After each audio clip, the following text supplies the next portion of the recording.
हम दोनों कॉलेज में इकट्ठे होते थे। ये नेटबॉल टीम की शूटर होती थी और मैं इसकी डिफेंडर होती थी। बड़ी सख्त गेम चलती थी हमें। मुश्किल से बॉल इसके हाथ लगता था, लेकिन एक बार बॉल डी में इसके हाथ में चला जाता, फिर शोर शॉट गोल हो जाता।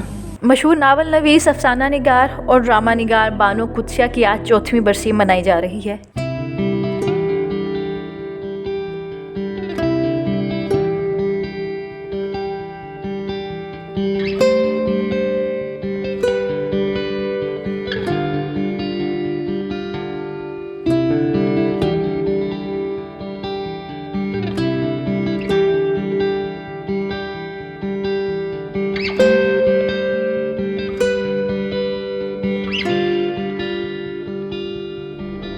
उन्होंने उर्दू और पंजाबी ज़बानों में रेडियो टेलीविज़न के लिए बेशुमार ड्रामे भी लिखे। 4 फरवरी 2017 को शाम 5:15 पर बानो कुद्सिया 88 साल की उम्र में इंतकाल कर गईं। उर्दू अदब के लिए जो काम किया वो तारीख में सुनहरे हरूफ से लिखा जाएगा। बानो कुद्सिया की शख्सियत का एक और पहलू भी था, वो था कुद्सी का किरदार, जो कि इशफाक अहमद की खिदमत गुजार के रूप में हर वक्त इनके गिर्द मंडलाती रहती थी, इनके आराम का ख्याल रखती थी और उनकी सेवा करती थी। रफाकत का रंग इतना गहरा था कि कहा जाता था कि लिखने का अंदाज, यहाँ तक कि हैंड राइटिंग भी एक जैसी हो चुकी थी। इशफाक साहब की रहलत फरमाने के बाद एक टीवी इंटरव्यू में कहती हैं कि मैं इशफाक साहब के बाद उनकी कमी को बेहद महसूस करती हूँ। अब वो काम करने पड़ते हैं जिनके बारे में मुझे इल्म ही नहीं। और मजीद कहती हैं, मैं आप सबके सामने ये एतराफ़ करना चाहती हूँ कि इशफाक अहमद मेरी चादर भी थे और चार दीवारी भी।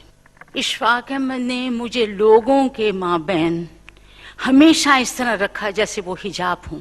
उन्होंने मेरे रिश्तेदारों के साथ मुझे ऐसे माबैन रखा कि शर्मो हया दोनों तरफैन की कायम रहे। दोस्तों में और बही खाहों के दरमियान जब मैं होती, वो दरमियान में एक रेशमी पर्दा बन जाते। इशफाक अहमद के जाने के बाद मुझे कई बातें समझ आई हैं।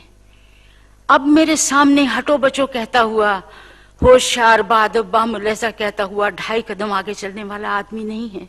अब मैं ठोकर खा जाऊं, गिर जाऊं, किसी के कंधे से भिड़ जाऊं, वो शख्स नहीं है जो मेरे लिए सड़क पर आगे चलता था और मुझे बचाता जाता था।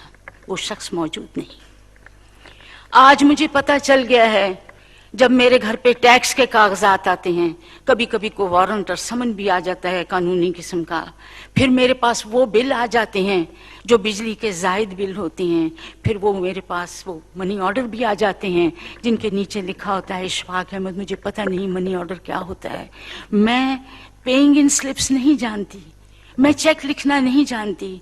अब मुझे पता चला है कि वो 1.5 गुना काम करते थे और मेरे लिए आधा छोड़ देते थे और मुझे कहते थे, गवाही देने न जाना कुद्सिया, मैं जाऊंगा, ये काम मेरे हैं, बाहर के तमाम काम मैं संभालूंगा। इस हिफाजत में रहने के बाद, इस चादर और चारदीवारी में रहने के बाद अब जिंदगी अचानक मेरे लिए बहुत मुश्किल हो गई है।